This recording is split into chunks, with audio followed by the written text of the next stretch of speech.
안녕하세요. 신구약중간사 37번째 시간입니다. 키르벳 쿰란에 살던 사람들, 일명 쿰란 공동체는 많은 사본을 생산하여 사해 동굴에 남긴 것으로 알려져 있습니다. 사해 사본이라고 일컬어지죠. 하지만 이들은 자기가 누구인지, 어떤 연유에서 어떤 삶을 살았는지 구체적으로 다큐멘터리식의 역사 정보는 전혀 남기지 않았습니다. 이를테면 하스몬 왕조 어느 왕 때 이곳으로 왔는지, 야심적이었던 시몬 왕으로부터 힐카누스로 바뀔 때, 또는 힐카누스 왕으로부터 폭군 얀네우스 시대가 되었을 때 공동체 내부에서는 무슨 일이 있었는지, 더욱이 팔레스타인이 로마 제국으로 편입되고 예루살렘과 유대가 헤롯 대왕의 손에 떨어졌을 때 어땠는지, 이러한 정보를 전혀 남기지 않았다는 이야기예요. 그렇다면 쿰란 공동체의 역사는 우리가 어떻게 알 수 있겠습니까? 더욱이 쿰란 공동체는 사회사본에 남긴 바 자신들의 확고한 믿음대로 우주적인 대종말 전쟁을 치르고 이겼을까요? 그들의 종말은 어땠을까요?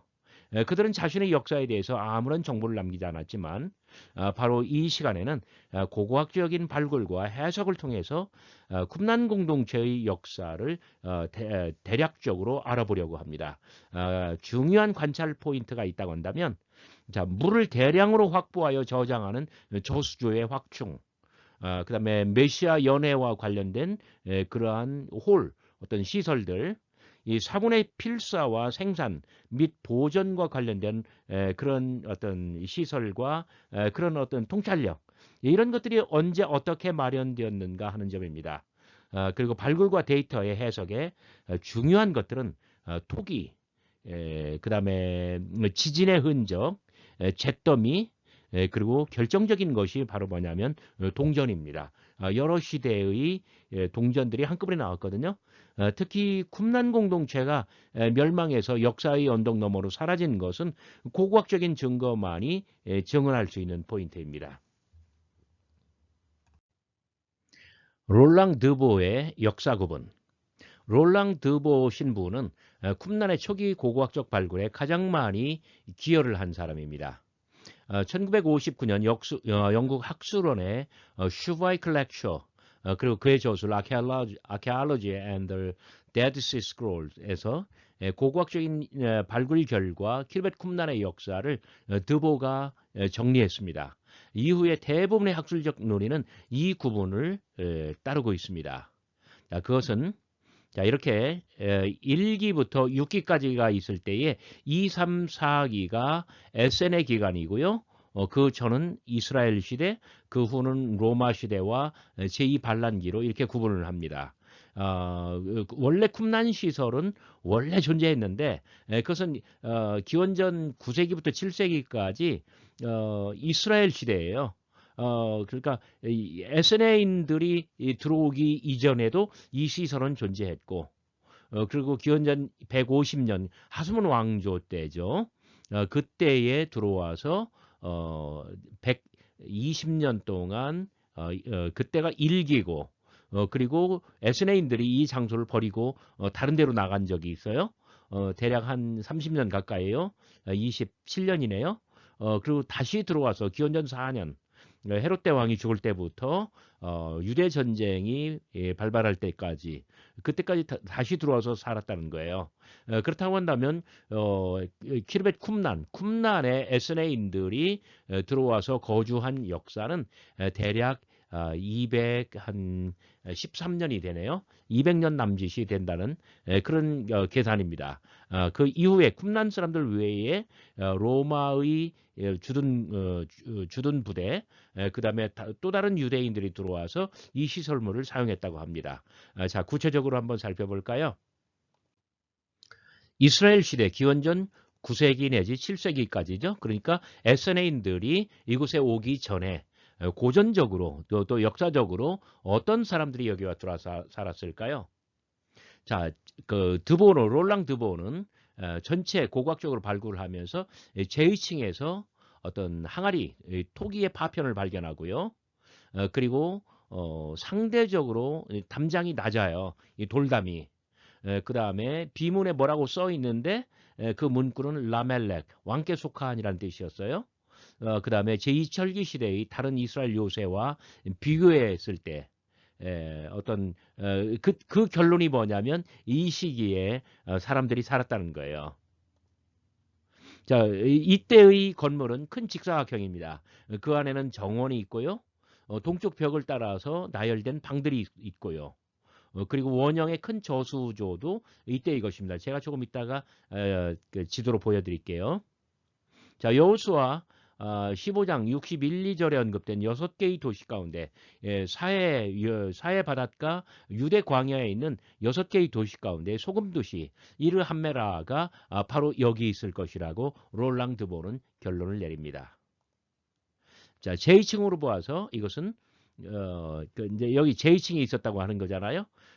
결국 기원전 586년 바벨론 포로 때에 한 차례 전체적으로 이 키르벳 쿰란의 시설이 멸망했을 것이라고 결론을 내립니다.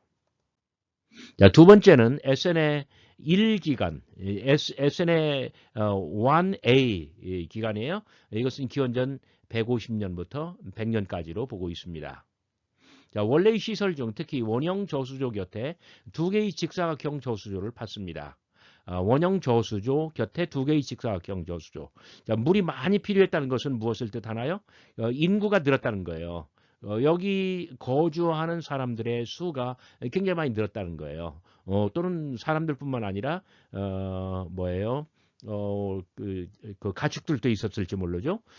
수로를 통해서 테라스로부터 월등히 많은 물을 저장할 수 있도록 시설을 보수합니다. 동남쪽 두 개의 가마터는 항아리를 만드는 시설입니다. 하지만 다음 기간의 항아리들도 여기서 생산되었을 것이므로 시기를 정확하게 구분하기는 쉽지 않습니다. 더욱이 이 기간에 속한 어떤 동전은 발굴되지 않았어요. 이 동전이 발굴되면 이것은 어느 왕 치세 때다. 그것이 표기되어 있기 때문에 연대를 구체적으로 매길 수 있는데 동전이 없다는 것은 그만큼 연대 결정이 어렵다는 뜻이에요. 자, 지도로 볼까요? 원래의 시설 중 원형 저수조는 바로 요겁니다. 요거. 그러니까 이것은 이스라엘 기간, 기원전 9세기부터 7세기까지도 있었던 거예요. 자, 여기 와디에서 흘러내리는 물. 근데 이게 막 이렇게 거의 직각에 가까울 정도로 그렇게 낙차가 큰 그런 와디예요. 와디 쿰란. 거기서부터 이렇게 흘러내려오는데 원래는 요거 하나만 있었는데 자, 여기에 직사각형으로 하나, 두 개를 더 만들어서 굉장히 많은 물을 저장하게 만들어요. 그런데 이렇게 하기 위해서는 여기 물길을요 좀 돋아요.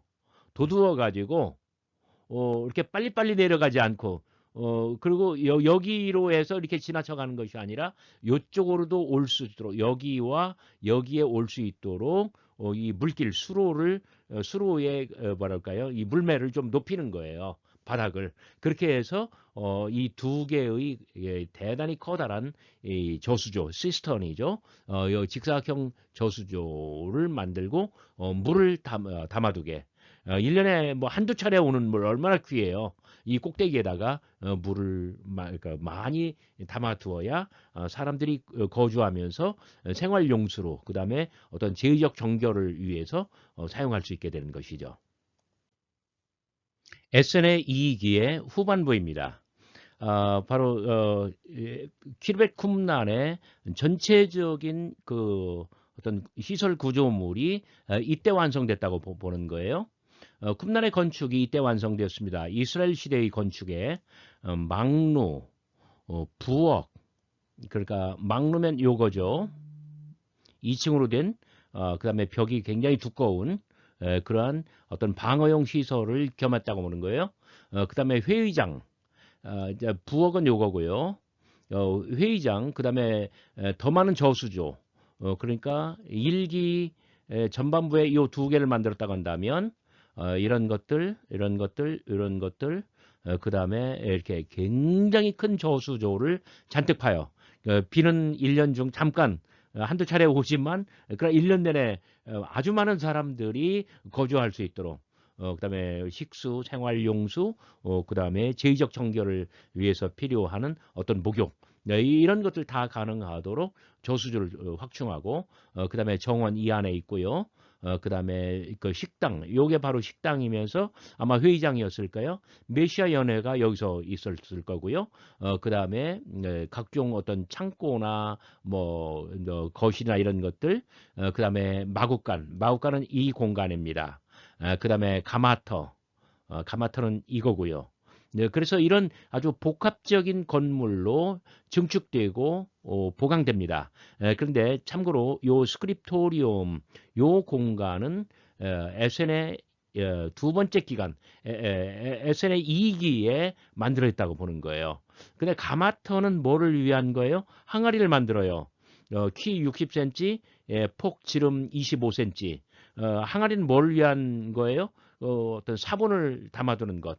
그런데 1기 후반부에 아직 스크립토리움 필사실은 없고요. 2기에 이거 만들어지는데 1기에 비해서 2기 때는 필사 작업이 더 아주 활발하게 이뤘다는 것을 뜻하기도 하겠죠.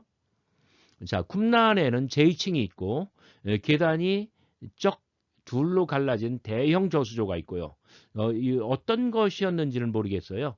그런데 그 저수조가 계단식으로 되어 있어요. 조금 이렇게 내려갈 수 있도록.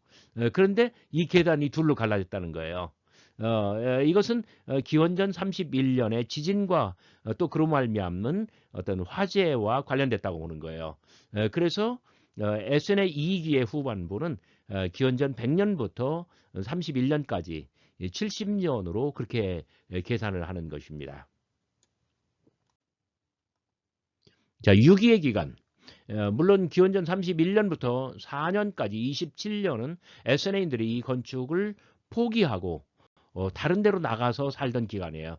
그래서 6기의 기간, 포기의 기간, 버림의 기간이라고 말하는 거예요. 쿰란 건축물을 아무도 사용한 흔적이 없습니다. 그래서 기원전 31년부터 44년까지 이 27년 동안은 이 시설물 키르벳 쿰란이 텅텅 비어 있었습니다. 물론 이것이 SNF가 역사적으로 단절됐다는 뜻은 결코 아닙니다. SN의 2기, 기원전 4년에 SNA인들이 다시 여기로 돌아오는데요. 쿰란의 다른 층에서 어떤 동전 더미가 나왔어요. 그런데 이 동전은 헤롯 아켈라오의 재위 기간에 만들어진 동전이에요. 아켈라오 통치의 초기 기간, 처음 10년, 그러니까 아켈라오는 10년밖에 통치하지 않았어요. 이 10년 중 어느 때, 기원전 4년부터 서기 6년 사이 어느 시점에 SNA인들이 다시 이 장소로 돌아와서 시설물을 재건하고 머물렀다는 뜻이죠. 자, 가마터는 그대로 사용하였습니다. 원형 저수조 남쪽에 큰 용광로를 지었고요. 제분기도 설치하였고요. 자, 2층의 가장 흥미로운 발굴은 3개의 서판, 2개의 잉크병, 그리고 부드러운 석고로 덮여있는 벽돌 파편들입니다. 원래 2층에 있었는데 1층으로 떨어졌습니다. 그래서 드보는 2층에 필사실이 있었다라고 주장합니다. 이 필사실, 스크립토리움 굉장히 중요합니다. 왜, 자, 이거 왜 어떤 이 필사실 스크립토리움이라고 하냐면 두 가지 이유가 있어요. 첫 번째는 서판과 잉크병이에요. 뭔가 기록을 했다는 이야기잖아요. 필사했다는 이야기잖아요. 그 다음에 두 번째 이유는 뭐냐면 롤랑 드보가 어떤 수도원에서 굉장히 오래 일한 사람이에요. 그래서 수도원에는 스크립토리움이 있거든요. 고대 수도원에는 이렇게 인쇄술이 전혀 발달되지 않았을 때에 그때 다 필사했잖아요. 수도원마다 스크립토리움, 필사실이 있었고 롤랑 드보 신부는 그러한 데에 대단히 익숙하기 때문에 이것은 곧바로 스크립토리움이다라고 결론을 내렸고 오늘날까지 그 공간을 스크립토리움으로 알고 있습니다. 쿰란의 최후 2층에 있는 지붕이 탄 물질인 검은색 가루, 그다음에 금속 재료의 화살촉 이런 것들은 쿰란의 극심한 폭력과 파괴로 끝났음을 암시합니다. 드보는 SNA 두 번째 기간이 유대인 폭동 셋째 해인 기원 후 68년, 69년 유대 전쟁에 끝났다고 봅니다. 그러니까 이때가 쿰란 공동체의 멸망 시기인 거죠. 베스파시아누스는 실제로 68년에 사해바다에서 와서 수영하지 않아도 몸이 뜨는지를 알아보았습니다. 사해바다 북단에서는 쿰난의 건축물들이 보였고 베스파시아누스는 특히 망대를 군사시설로 판단하고 가서 철저하게 파괴시킵니다. 그래서 베스파시아누스의 68년이 쿰난 공동체의 멸망 시기로 보는 것입니다. 쿰난 공동체는 기원 후 68년 베스파시아누스 황제 때 완전히 멸망했고 끝이 났어요. 그런데 이 시설물에 그 다음에 들어온 사람들이 있어요. 자, 에스네 2기의 파괴층에서 금속지뢰의 화살촉과 시저의 동전이 발굴됩니다. 그러니까 아켈라오의 동전도 있었지만 가이사의 동전도 발굴됐다는 거예요. 그래서 68년부터를 로마 시대로 보아야 한다고 롤랑 드보는 결론을 내립니다. 한편 인근의 도라나 사해 건너편 마케루스에서도 사해의 교통로를 통제하기 위해서 로마 주둔군이 머물렀습니다. 그러니까 도라나 마케루스의 주둔군이 머물면서 이 사해 바닷가의 교통로를 컨트롤했던 것처럼 여기에서도 로마 주둔군이 머물지 않았을까 생각할 수 있는 거예요. 기원 후 73년 팔레스타인의 로마 총독 플라비우스 실바의 포위로 마사다가 멸망합니다. 기원 후 73년은 마사다가 멸망하는 해예요. 그러니까 그때까지 68년부터 73년까지 5년 동안 로마 주둔 부대가 이 시설물을 사용한 듯합니다. 쿰난 공동체를 멸망시키고 바로 그 자리를 차지하여 5년간 사용했다는 뜻입니다. 자, 여기에서 가장 핵심이 무엇일까요? 시저의 동전입니다. 오늘의 마지막 페이지입니다. 제2반란기는 기원 후 132년부터 3년간입니다. 막루 1층 방에서 발굴된 동전들은 서기 132년, 135년 사이 유대인들의 제2반란기를 보여줍니다. 왜냐하면 유대인들이 여기 머물면서 독립운동을 했다는 것인데요. 또한 당시 많은 유대인들이 와디 무라바트 동굴과 같은 유대 사막의 여러 지역으로 피신하여 머물렀습니다. 쿰난도 그중 하나였을 것이에요. 그 막루 1층 방에서 발굴된 동전들이 바로 이 기간을 가리키기 때문에 독립운동을 하던 반체제 독립운동을 하던 유대인들이 여기서도 머물렀던 흔적으로 동전들을 간주하는 것입니다. 그래서 유대인들이 여기 머물면서 반로마 무장봉기 운동을 한 것으로 롤랑 드보는 그렇게 판단을 한 것입니다. 여러분 끝까지 저희 강의를 잘 들어주셔서 대단히 감사합니다.